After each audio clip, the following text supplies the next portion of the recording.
Со театарска представа за деца, Тетово се вклучи во манифестацијата Денови на српска култура во Македонија. Представата беше одиграна пред учениците од основните училишта во Тетово. Овде станува збор за детска представа Луди кловнови, значи тоа е српско позориште од Гнилане.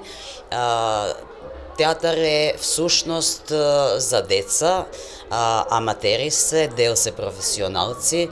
Ова е нивна представа со која гостувала веќе на многу места и која што има многу награди, многу пофалби, така да сега е за наша публика. Истакна Гордана Јовиć Стојковска, Националниот совет на србите во Македонија. Представата се одигра во еден од тетовските ресторани, од Центарот за култура Илјантевски смок Тетово, на Националниот совет на србите во Македонија, им образложиле дека немаат можност да им обезбедат простор за одржување на представата. Ние, ако земеме дом на култура и за било каква активност, и не се тоа работи само за национални организации, тоа се работи воопшто во доме на култура, сите сме должни на тие домови на култура да им платиме за било каква програма. Програмата ја прават уметниците, програмата ја прават работници од култура, програмата ја прават невладини организации.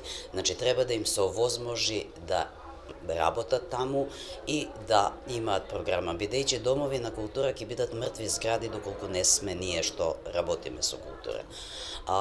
Ќе ве искористам да дадам една порака, значи, вработените зимаат буџетска плата, до буџетот сите допринесуваме и тие се должни и да исчистат, и да растргнат, и да наместат за платата што ја зимаат.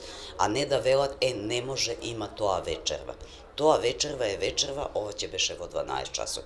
На крај на краиштава, српска заедница од Тетово можеше да собере своји активисти, ако веќе толку имаат проблем со чистење и средување, ќе дојдеа нашите 20 на членови и ќе го исчистеа просторот. Значи, никогаш не било проблем тоа прашање. Значи, дефинитивно има некаков проблем во или мрза да не работиме, или можеби тоа што не сме се најавиле како што они викаат на време. Потенцираше Стојковска. Манифестацијата Денови на српска култура во Македонија ќе продолжи во наредниот период со разни културно-уметнички точки.